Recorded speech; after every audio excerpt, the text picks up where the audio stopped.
Did you know that when you're on the road with limited data or Wi-Fi, you can still listen to the X-Zone Radio Show with Rob McConnell, The Science of Magic with Gwilda Wiyaka, X-1, Dimension X, Space Patrol, and every minute of the X-Zone Broadcast Network by calling 213-401-0080, courtesy of Audio Now.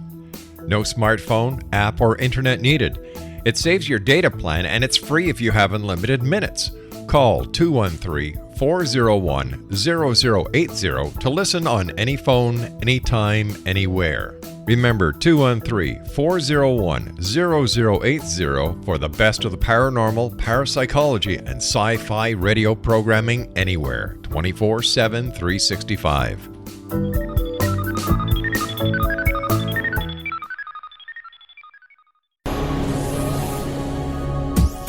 This is the X-Zone Broadcast Network, broadcasting worldwide on broadcast affiliates and satellite program providers, including CNN Broadcast Network, Sirius Satellite Network, Star Media, Good News Radio Network, Angel Broadcast Network, Wiki Broadcast Network, and WPBN TV. For more information on the X-Zone Broadcast Network, visit us at www.xzbn.net.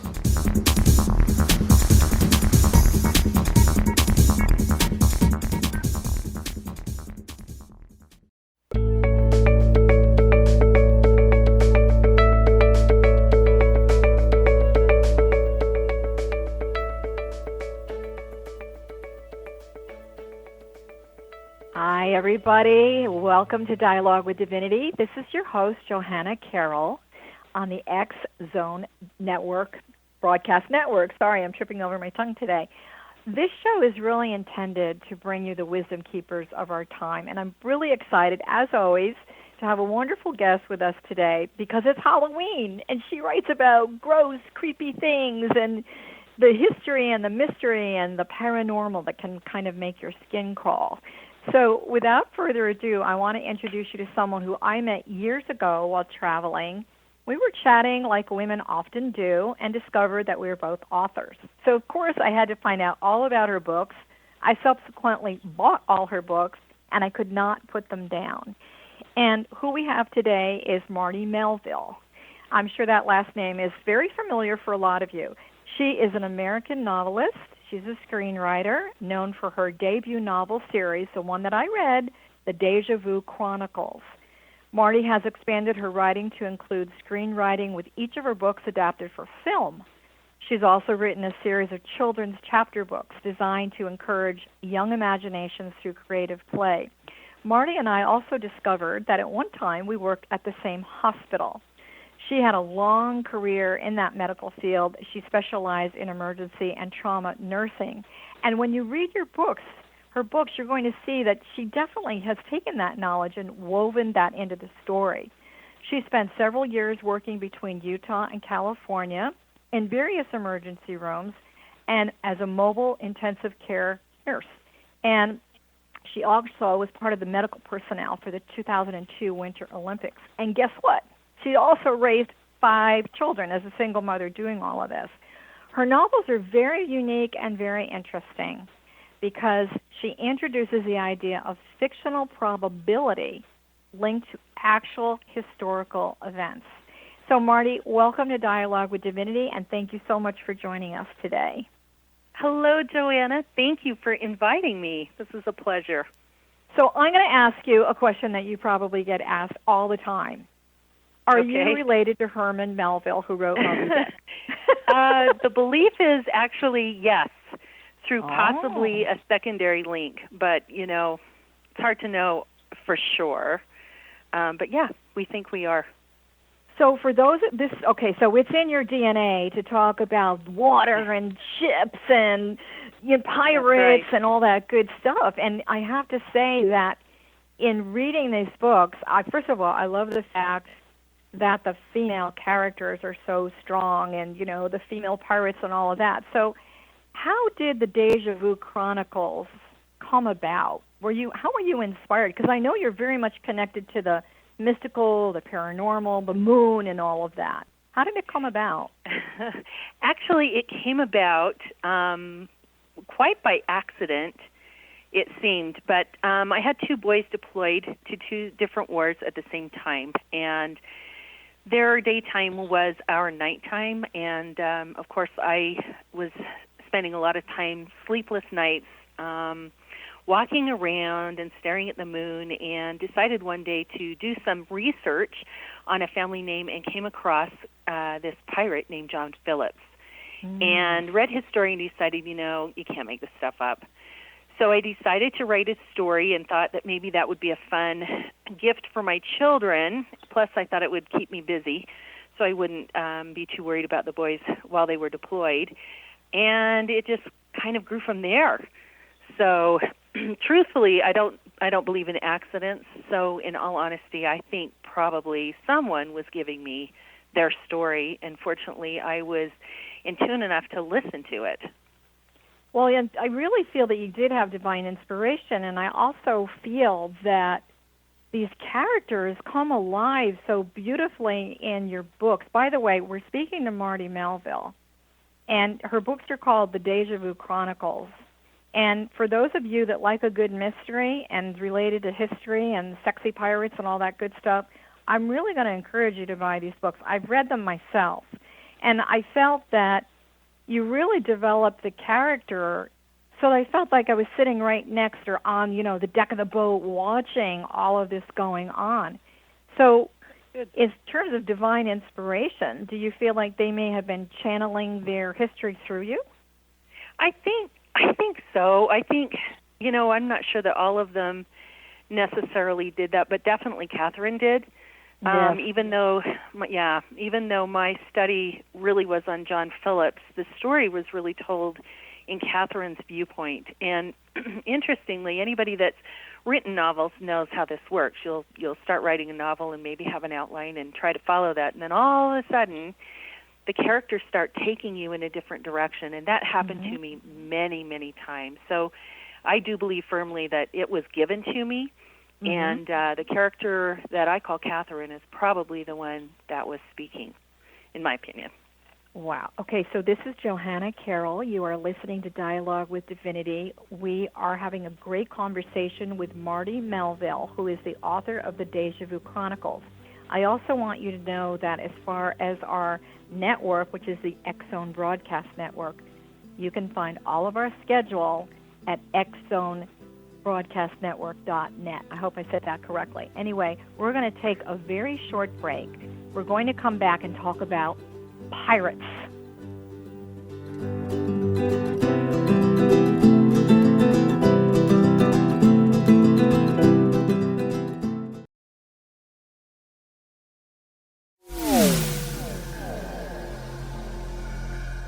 This is Kevin Randall. For nearly 30 years, I have been investigating the case of the Roswell UFO. I have interviewed hundreds of people and stood on the crash site. Now in Roswell in the 21st century, I have reviewed dozens of hours of audio and videotaped interviews, examined hundreds of files that relate to the crash, and have returned to Roswell in an attempt to put all that information into the proper perspective. For the first time in Roswell in the 21st century, I have made a dispassionate reevaluation of all that material and provide a new look at what happened. This is a book that clears away all the clutter that has hidden the truth for so long, strips away the various lies that surround the case, exposes the Air Force attempts at cover-up, and found a core of solid information that tells us all where the case stands today. Roswell in the 21st century will be available in just a few weeks. For more information, please visit my website at www.kevinrandall.blogspot.com.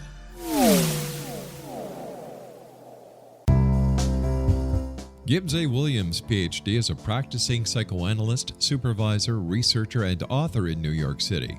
Much of his life has been dedicated to understanding nature and the uses of meaningful coincidences or synchronicities.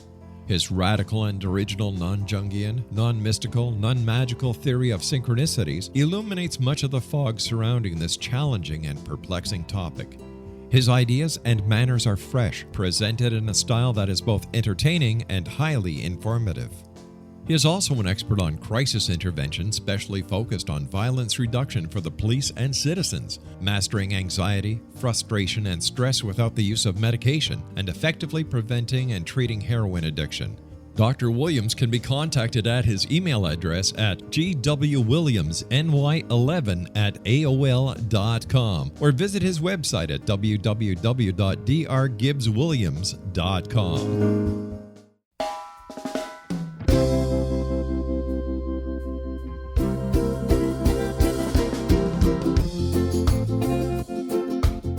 This is Johanna Carroll, host of Dialogue with Divinity on the X-Zone Broadcast Network.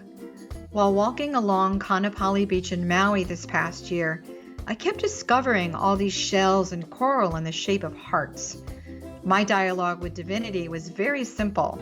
Do you want me to do a retreat to heal people's hearts in Maui next year?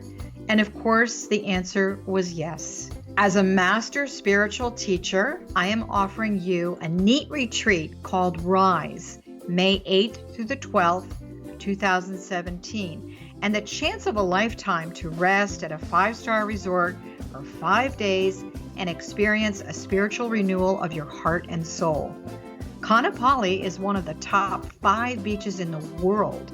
This stunning resort has undergone a $40 million renovation. I walked the entire property, checked out the room choices on your behalf, and I must say it is stunning. Our conference room faces the ocean with sliding glass doors. Maui is known as Mother Maui because it is a soft, gentle, healing energy. In the embrace of Mother Maui, you will feel yourself rising from the limitations of an ordinary life to an extraordinary journey of peace, bliss, and harmony. A greater sense of clarity. Our Rise retreat ignites renewal in the sacred elements of air, water, earth, fire, and wind. There's plenty of free time to enjoy all that Maui has to offer. A small deposit is required now to reserve your space, as this retreat, it will sell out. For more details, please go to johannacarroll.com and register today. Aloha, and I'll see you in mystical Maui.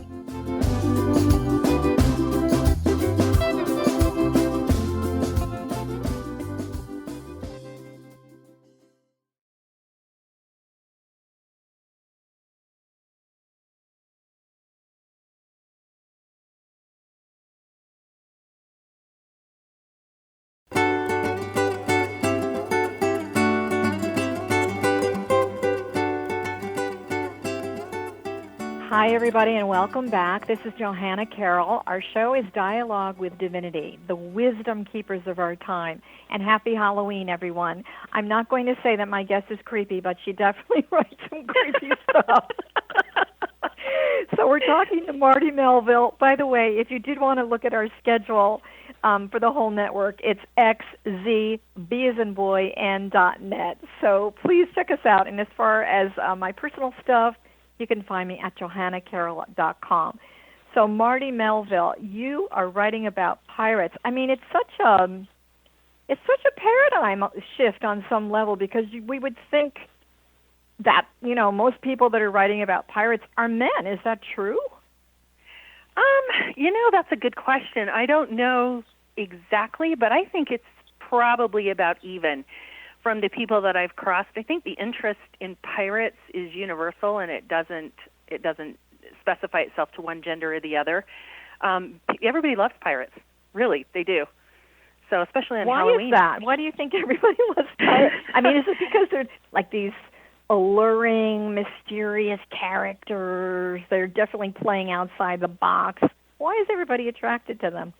Well, I think you hit it on the nose. They're mysterious. It's an age that seems a mysterious age, and it's a coming age that the ships were out there, and the Caribbean was out there, and it was undiscovered. And basically, pirates are the sexy bad boys of the 18th century, and the women that survive that are powerful.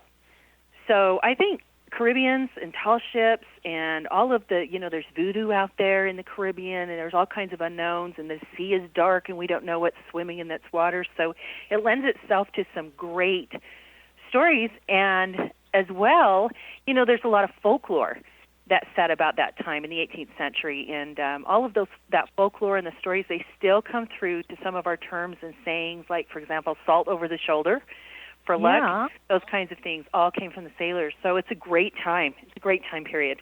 That's interesting. I know, so there is a sort of a superstitious, mysterious, supernatural element. And yet, in reading your books, by the way, the books that we are talking about, they're called the Deja Vu Chronicles, and there's 3 of them. And we'll talk about your children's books a little bit later.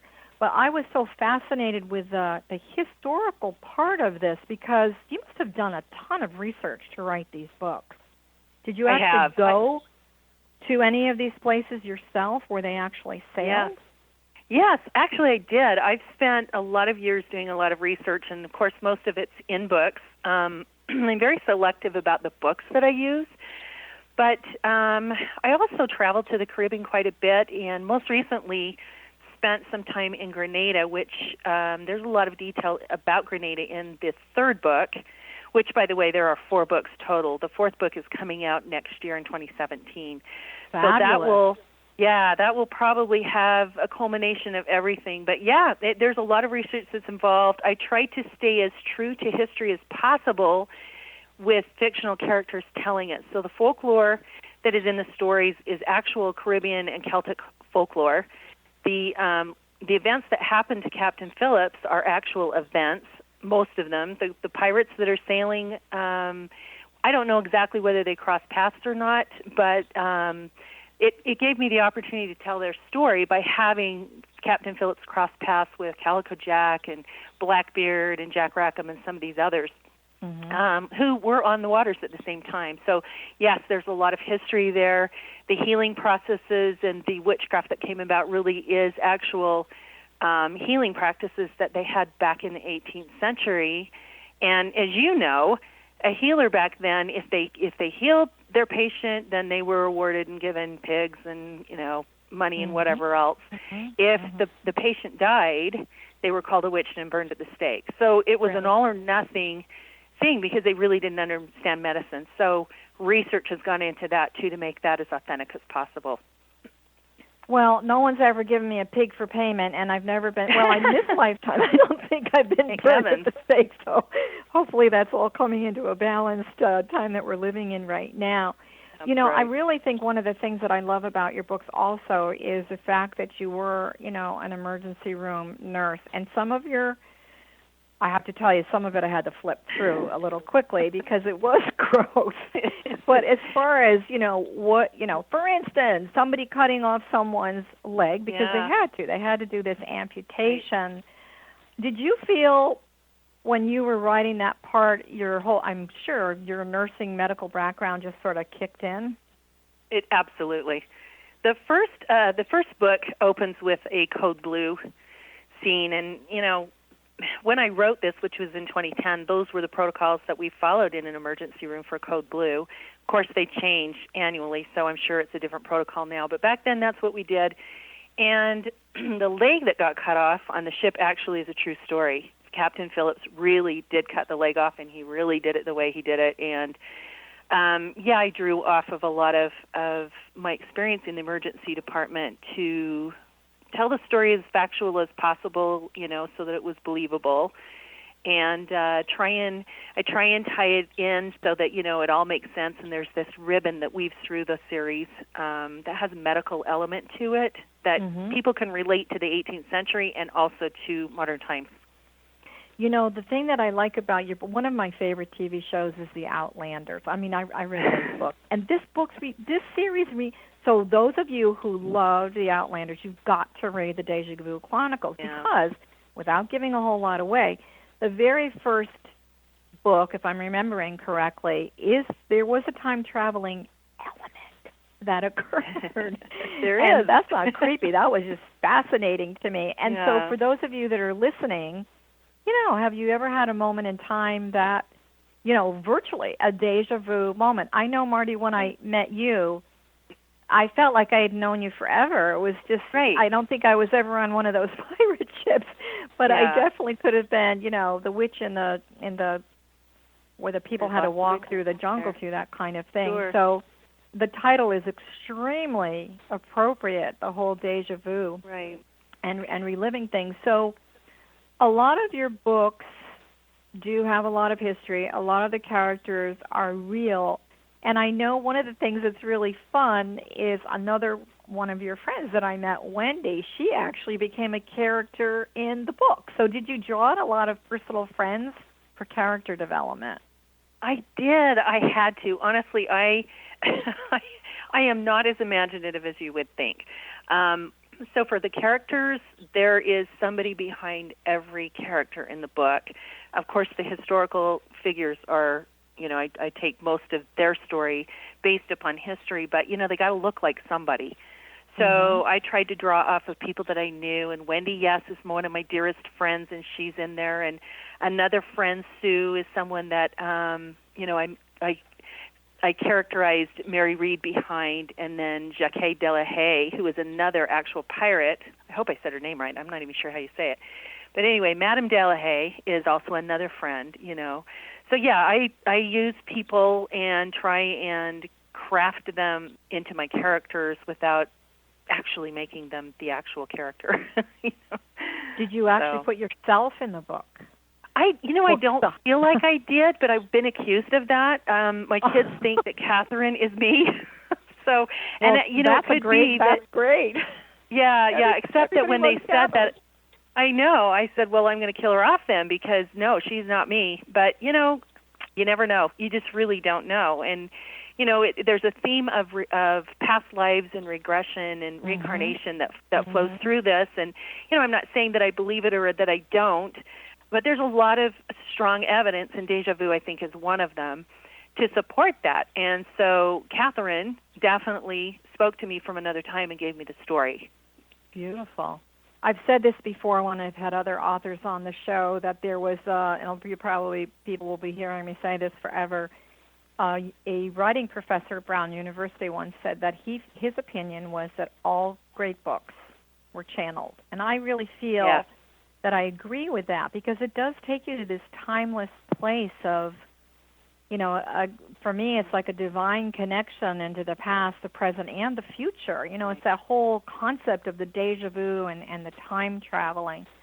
So why do you think people love your books so much? I mean, I've already told everyone that's listening why I love them so much, and we are speaking with Marti Melville. The books that we're speaking to her debut novel series called The Deja Vu Chronicles. Why do you think people like this so much? Well,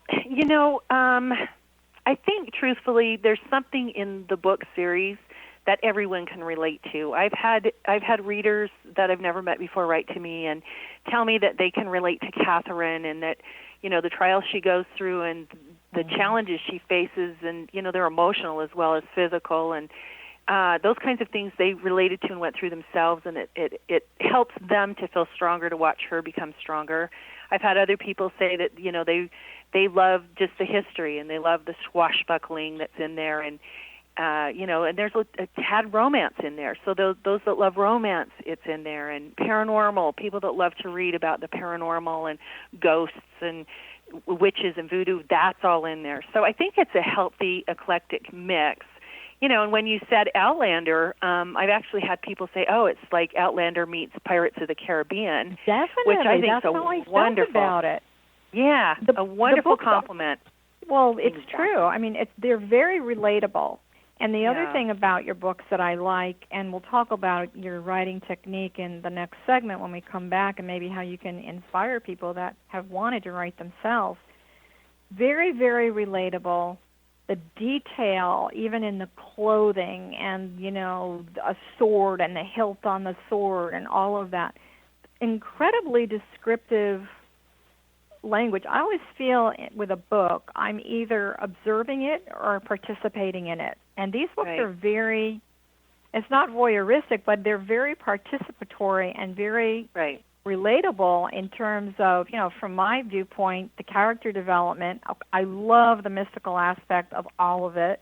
Sure. I love the Caribbean, too. Matter of fact, I think that's where we met, was in the Caribbean. Right, it was. And, the fact that it really gave me another viewpoint into someone that, did live a very controversial life, but yet on some level they're just like all of us, just like regular people. So this is Johanna Carroll. You are listening to Dialogue with Divinity, And we are on xzbn.net if you'd like to get the rest of the schedule of our shows. And Marti, while we're on the air with you right now, how do people, I'm assuming the books can be ordered on Amazon.com, right? They can be ordered anywhere.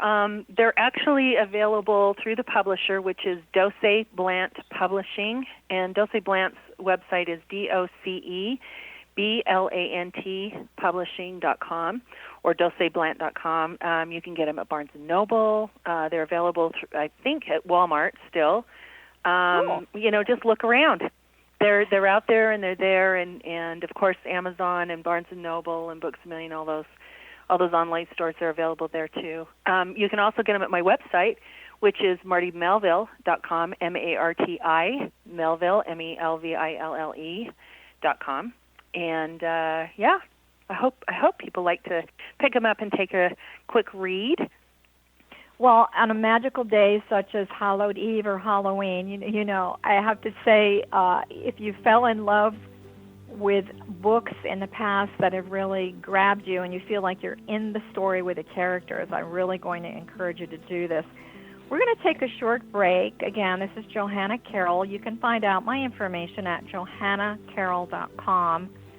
We are talking to Marti Melville, and we're going to be back in just a few seconds. We're talking about her amazing books called The Deja Vu Chronicles on Halloween.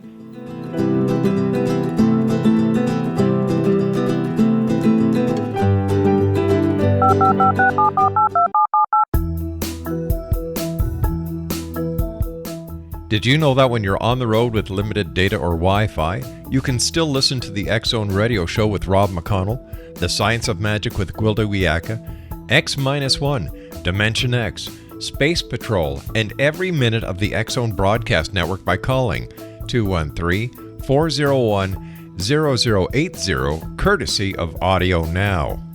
No smartphone, app, or internet needed. It saves your data plan, and it's free if you have unlimited minutes.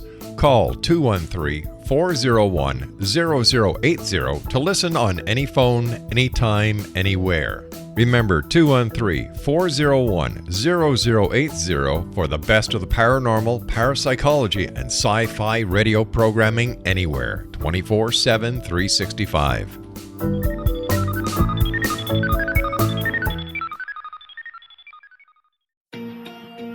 Wouldn't you love to know the secret to everything? Well then, meet Dr. Kimberly McGeorge and her cutting-edge breakthrough knowledge that combines science with possibility. Dr. Kimberly brings real-life answers and healing to those open to alternative solutions.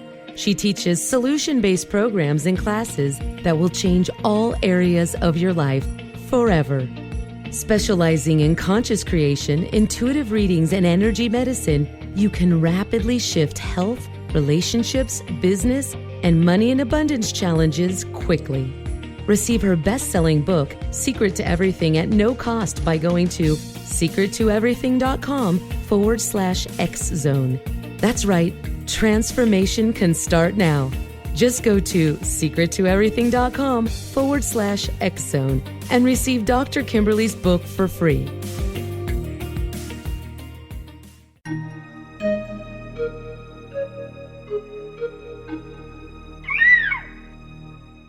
While science pursues fact, magic accesses the quantum level, bridging random facts to form truth. As long as science and magic remain separate and polarized, the truth cannot be known. I'm Gwilda Wiyaka. Join me on the Science of Magic radio program, dedicated to unification and evolution of consciousness. During each episode, I'll be speaking with experienced and respected scientists and mystics.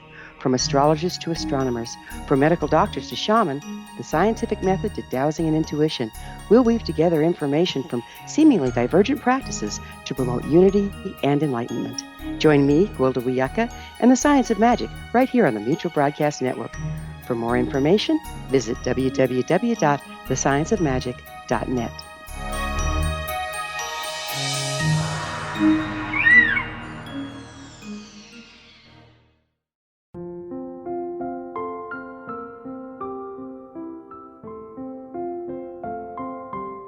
I am Dr. Carl O. Helvey, founder, president of a new cancer foundation focusing on evidence-based physical, mental, and spiritual interventions, including natural cancer cures, prayer, meditation, affirmations, nutrition, and other related holistic cancer prevention and cure modalities. These are used in cancer education, research, and financing care. I ask for your help to continue this important work by donating at www.holisticcancerfoundation.com.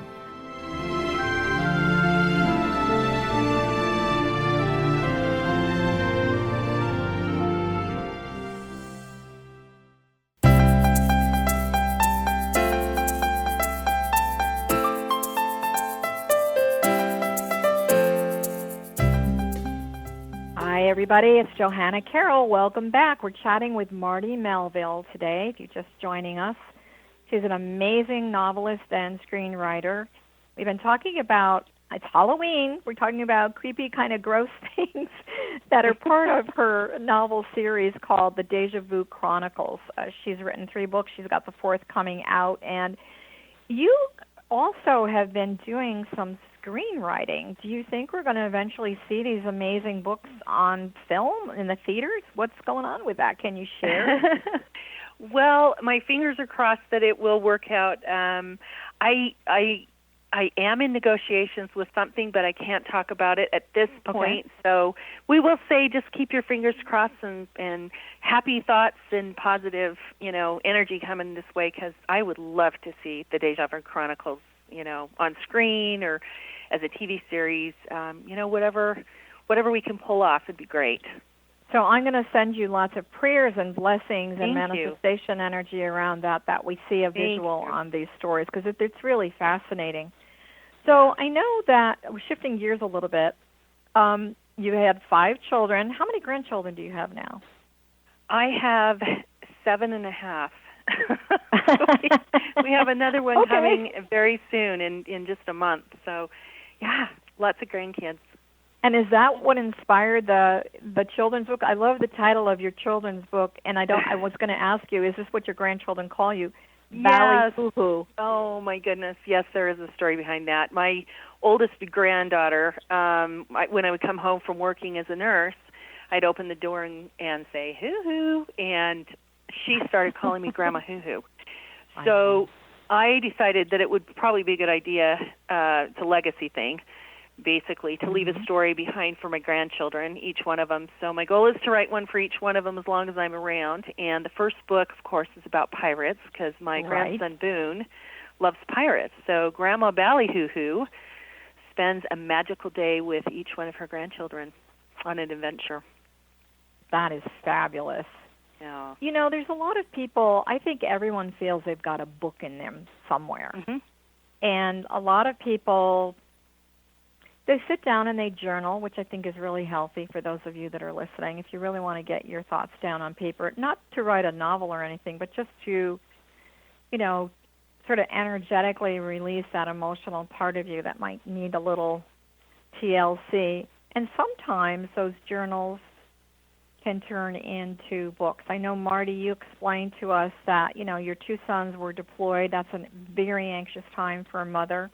Right. And so obviously maybe some sleepless nights, and that sort of started you on your path, which is interesting because a lot of great works, when you are in a theta brainwave state and you're not wide awake, they do happen during that time. I know that's when Edison made a lot of his discoveries. I mean, it's just a fascinating time of when the sun goes down and the moon comes out that you talk about. So do you have any advice for anybody that's listening? Say they wanted to, they feel they have a story and they want to break into writing. I know it's a really tough competitive field. It really, really is on some level. I'm not trying to discourage anyone. But what advice do you have? Well, I think the goal for any writer is to get their story onto paper or onto the laptop, whatever it is. And so my advice really is simple, just simply write. It doesn't have to be perfect. It doesn't have to be grammatically correct. It doesn't have to be Shakespeare. It just has to be you and your thoughts. And I would go to stillness, which you know what that is, Joanna. but I would basically try and go to stillness and get quiet and then just listen. And it was amazing the things that would come to me. Like, for example, there was one event, gosh, this is the weirdest thing. I was driving down the freeway. That's not necessarily stillness, but I wasn't thinking about anything per se other than, driving. And all of a sudden in my head came the words for a hanging in the 18th century. And, I used to talk back to the person that was giving my story, so I was like, just let me pull over and I'll get this down. So I that was your dialogue with Divinity. I know. Just a minute. Don't go away. So I pulled off to the side of the freeway and I always keep a notebook with me. I've learned to do that because you never know when they're going to talk to you. That's true. Pulled off and took notes, wrote everything down verbatim as I was hearing it in my head, and went on about my business and decided when I went to write this that I probably ought to look up hangings and make sure that I've got the terminology. This is my research piece. Make sure the words are correct. And when I actually pulled up the hangings that I found for Infamous Pirates, the verbiage was exactly what I had read. So I now, know some people would say that's really creepy, Marty, but it's really in creepy. our world, in my world anyway, that's okay. That's about right. Yeah. Well, it sends chills down your back, but it makes you ever grateful and ever conscious that those stories and the messages and the things that need to be recorded through you're the vessel, are waiting.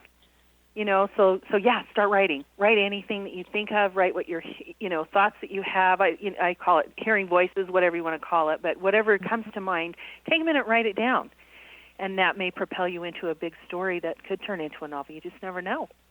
You had mentioned driving your car. A lot of people have those sort of plug-in moments to the divine. Even though you're in a car and you're awake and, you're focused, your mind does have, when we do automatic things, our mind has a tendency to naturally wander. So in the shower, eating your breakfast, drinking your coffee or tea or whatever it is, driving somewhere, things that you do on a repetitive basis, there is something about the brainwave state that sort of switches into that authentic, natural stillness. And the other thing I want to say to people that are listening is if you really want to not make this a project or feel like work, take that notebook that Marty's talking about and sit in nature. Yes. Sit in something and, unplug your cell phone, get away from the electronics for a while, just be quiet. And right. We always say that, nature's God looking back at us on some level. So and I feel for myself, I know the first 3 books that I wrote was in Sedona, Arizona, when I was living there, and all I had to do was walk out my door and be inspired. It was pretty fabulous. So what if a writer says, okay, I've been taking notes, I've got this, pretty much down, it just has to be cleaned up a little bit. What advice can you give to a writer that wants to break into actually getting published? Because there's a lot of discussion about self-publishing, finding a publisher. What's the advice on that one for people?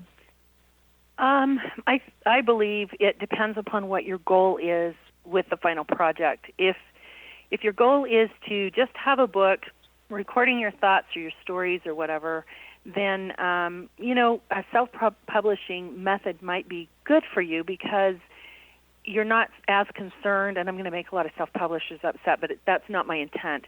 You're not as concerned generally with having it go worldwide. You want the book in print, you want it to look nice, and you want it as a keepsake. That's one goal. Somebody else may have the goal of putting it out there and making it an international sensation. And, of course, it's never guaranteed that it will be that way. But if you want international exposure, let's say, you may need to go to a traditional publisher. So the key to both of those steps, assuming that's the way you want to go, is to put your book away for a while. Put your manuscript away, and, again, go to stillness with it. Leave it alone for several months, believe it or not, and then pull it out and reread it brand new. And you'll start to find, at least for me, I started to find things that I had completely missed, that I remembered the story. I remembered how, it read in my mind as I was recording it, but I found things that I had omitted in the original manuscript. So it gives you a chance to put in the fluff, what I call put in the fluff, and then you can send it to an editor. And I would recommend a professional editor You can get some good editors. I wouldn't recommend just a friend unless they do this for a profession, but get some good freelance editing done on it. And at that point, then you want to submit it to a publishing company if you're going to go, with your traditional publishing company, or if you decide to self-pub, I would put it through a second edit with a different person and let them do some hard content editing so that it's cleaned up, it looks beautiful, and take the time to do it right. To get some professional artwork, not just somebody that wants to do art or graphic art, excuse me, but get a professional that's done it before and make it the best quality product you have. It really is a gift to yourself, and it's a gift to your readers. It's interesting to me that, here we are in the Aquarian age. It's the age of what we call it ascension, resurrection, whatever your belief system is. We're rising above our limitations. And one thing I want to say about this is also an age that you're very clear on what your service to yourself and humanity is. It's not that, forget about the sacrifice. Piscean age is over with. So in terms of writing a book, for those of you who are really considering doing this, I would really encourage you to get that whole idea that you're going to become a millionaire and be famous. I'm not saying it won't happen or it couldn't happen, but if that is your original intention, and by the way, the first law of creation is your intention. There's got to be a deeper, more profound meaning. I've had so many people say, "Oh, I wrote this book, and I'm going to be on Oprah, and I'm going to buy a house in wherever," and then they get really, really they're really setting themselves up for disappointment. It is you've got to be realistic. The whole part about growing on an evolutionary pathway in this age is there has to be some spiritual component in your life, whatever that is. And then you've got to be realistic. And then you've got to be practical. So it's, yourself and your soul, your heart and your soul working together. So have you come across any friends that have said, hey, I've got a great idea for a book and I'm going to be on Oprah? How do you handle someone like that? Do you give them a reality I have that happen a lot, actually, and I respect that is their goal and that's their dreams and their aspirations. Sure. But truthfully, I encourage them to go back into, what is the reason for writing this? I still believe from the depths of my soul that stories come for a reason, and it's most of the time it's not to bring you a bazillion dollars. It's really to get a story out there. And I found that for myself, when I would really get into the story and literally be in the Caribbean and be on the ship with these pirates and, experience what they went through, my writing was amazing. I mean, sometimes I shocked myself. Yeah. Mm-hmm. When I focused on, I got to get this book out, I've got to get it done, I would always have to stop when I came to that point because I would not have quality writing. And that defeats the purpose of, what I want to do. But I just believe that really it goes back to the power of intention. If your intention is to make $1 million, there's probably a better way for you to do it. But if your intention is to really put something out there as a gift to the world and as a gift to yourself, and you honor yourself and then honor others, it's surprising how the money follows and the success. And, you get calls from Hollywood that you don't anticipate are going to happen. It's when you're not. It's like a boyfriend. When you're not looking for one, they show up on your door. It's the same thing. Yeah, I could relate to that. Well, yeah, I'll tell you what my process is. As you know, I've written 4 books, and what I've done is I unplug everything. I light a candle, and I always start with a prayer, and it's an intentional prayer to let it be thy words that are heard, not mine. And so, I light a candle, ring a little bell, I make, a ceremony out of it, and we'll be right back talking more about the Deja Vu Chronicles with Marti Melville.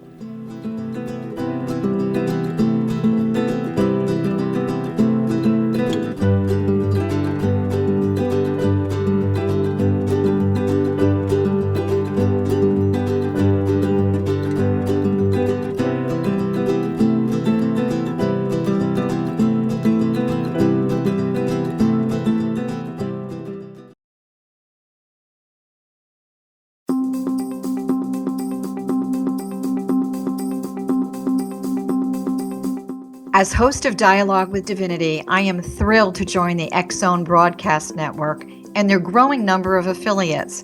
My quest for a connection to the divine ignited my successful career path as an international spiritual counselor for over 40 years, an author of 4 books, and well-known metaphysical educator. My clients call me their spiritual mama. So my job is to offer you a radio show to help you grow spiritually with wisdom and get specific tools from guests who are experts in their field. Tune in to Dialogue with Divinity and be part of the conversation with Spirit. My goal, your happy soul. For more information, please visit my website at johannacarroll.com.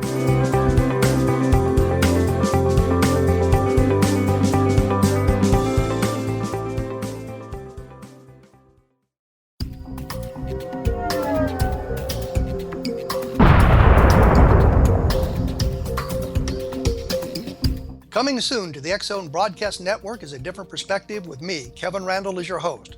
We'll be taking a close look at what is happening in the world of UFOs today with side trips into the paranormal. Guests will range from those who are household names to those who have a different perspective on a variety of topics. No topic will be taboo, but there will be tough questions asked as we all search for the truth about UFOs, the paranormal, and those things that excite us. Sometimes we'll agree with a guest and sometimes we won't, but we'll try to keep the program topical. For those of you who like to read, be sure to visit www.kevinrandall.blogspot.com and remember to listen to the other fine programs on the X-Zone Broadcast Network at www.xzbn.net.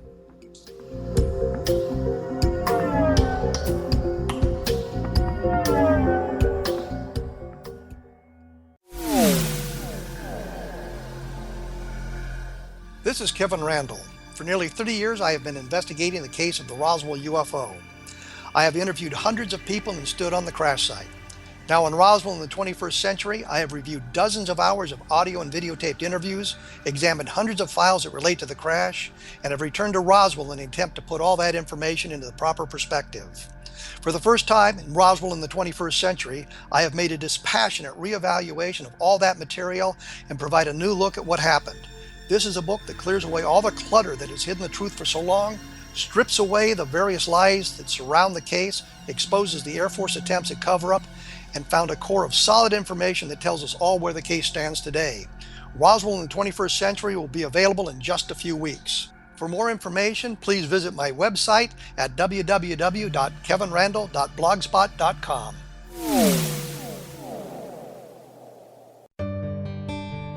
Afterlife expert Roberta Grimes was the first one to say that dying can be fun. Now her best-selling book, The Fun of Dying, is available in stores worldwide. So if you wonder whether death ends life, how it feels to die, or what heaven might be like, The Fun of Dying was written for you. And if you have always been afraid of death, or if you worry that your life has no meaning, let The Fun of Dying ease your fears and bring new meaning to your life. Nothing said in The Fun of Dying is based on the teachings of any religion. Instead, Roberta draws on evidence to explain how death happens, how it feels, and what comes next. A lot of the best death-related evidence was produced in the first half of the 20th century. When it is put together with recent discoveries, it tells a consistent and amazing story. Roberta Grimes blogs and answers questions at robertagrimes.com. Her wonderful book, The Fun of Dying, is available on Amazon and at stores worldwide wherever books are sold.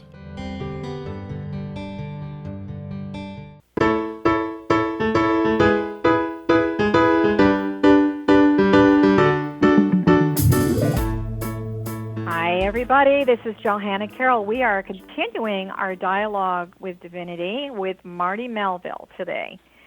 She's written an amazing novel series called The Deja Vu Chronicles. I cannot emphasize much to you enough the value of this book, and they grab you.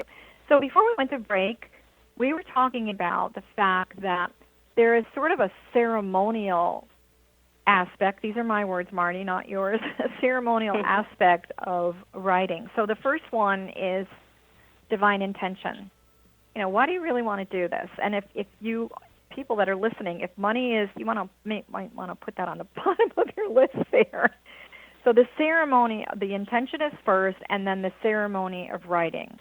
So do you do anything that, I'm not saying it's superstitious, but you might consider it to be a little ceremony that you use before you really sit down and go to it.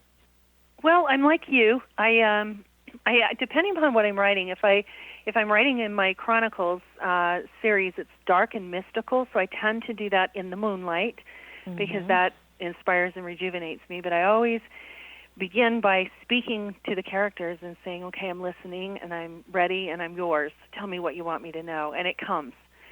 And if I'm writing, my children's books are bright and magical, so that's usually in the sunlight, and I just sit and enjoy nature and think of happy things and how can I encourage kids to use their imaginations, and we come up with really fun, silly things, So it's the same as you. There's a little bit of a prayer and talking to the characters before I begin.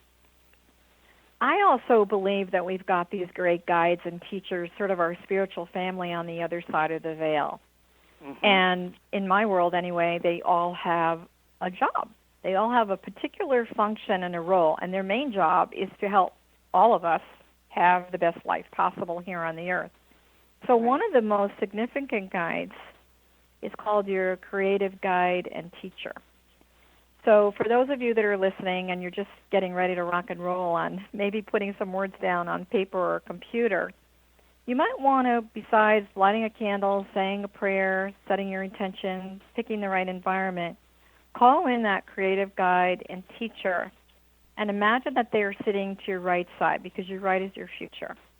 And just really, if you feel the presence energetically of something shifting or something new and different in the room, now you've made a connection. And that click allows you to plug into your creative soul, which has a timeless quality. And, Marti, I really know that when you wrote these books, you were time traveling. I know you were verifying things and how fabulous that you were getting channeled information, and then you go back and say, hey, that's cool, that really did happen.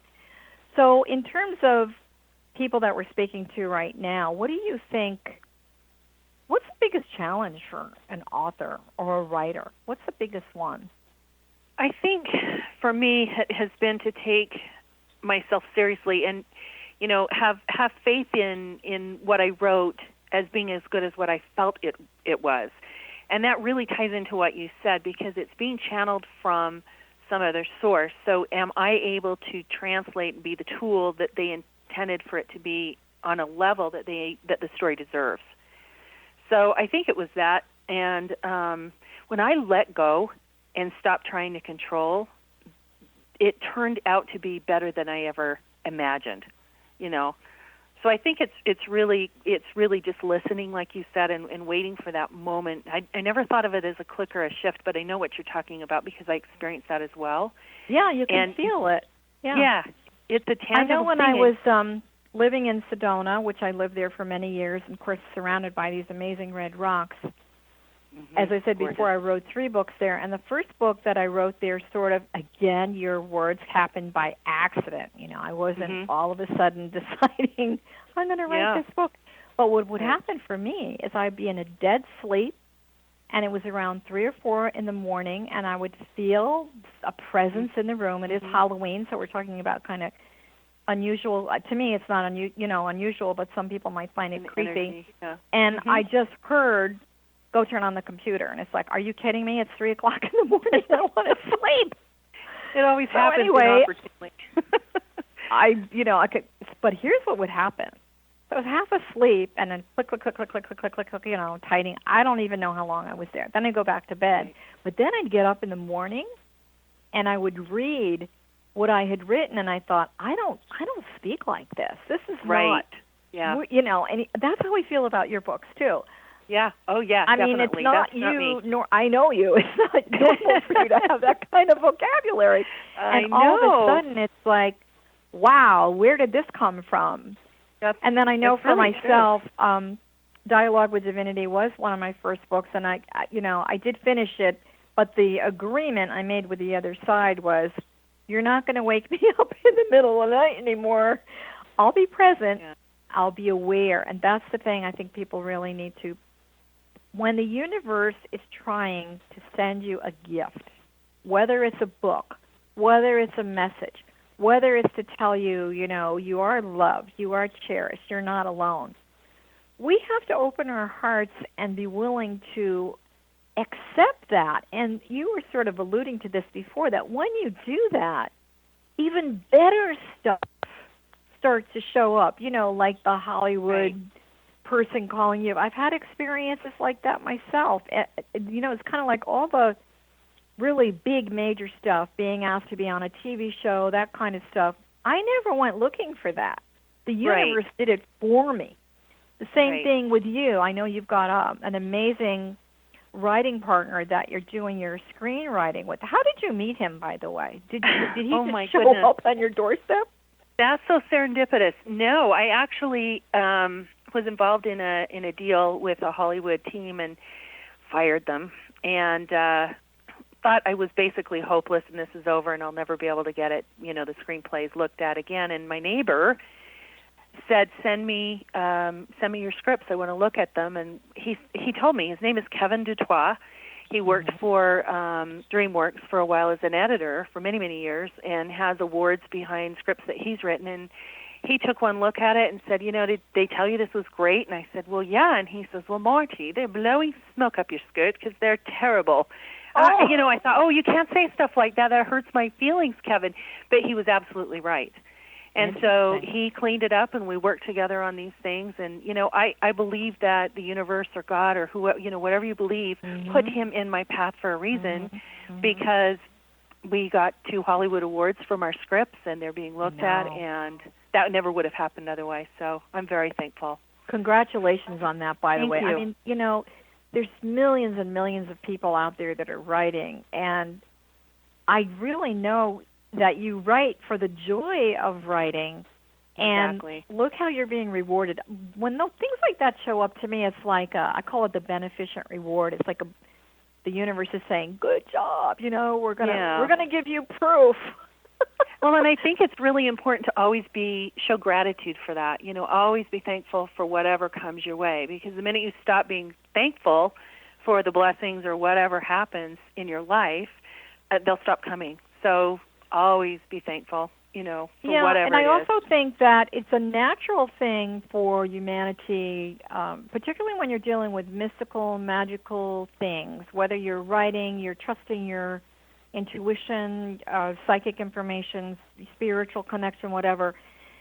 It's natural to want proof. It's natural to want validation. So, we know in the world of spirituality right now that science is finally catching up to spirituality, and it's a really good marriage of science and spirituality that's happening. And your books really have this wonderful spiritual taste. So we're going to have to get ready to sort of say goodbye. But again, we're speaking to Marti Melville. Tell everyone again where they can find your books.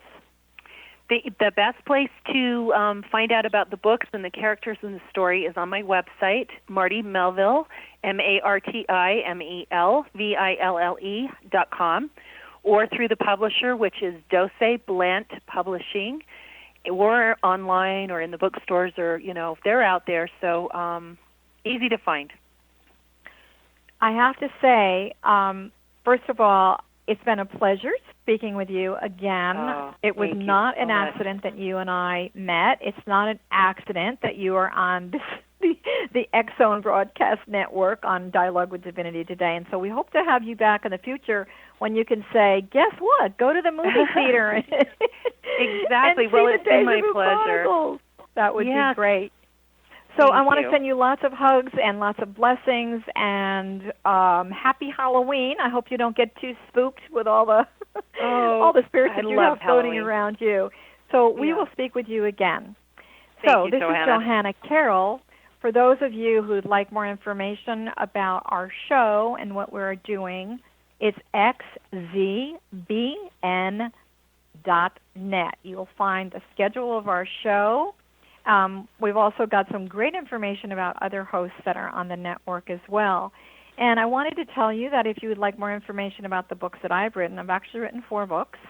You can find that at my website, which is johannacarroll.com.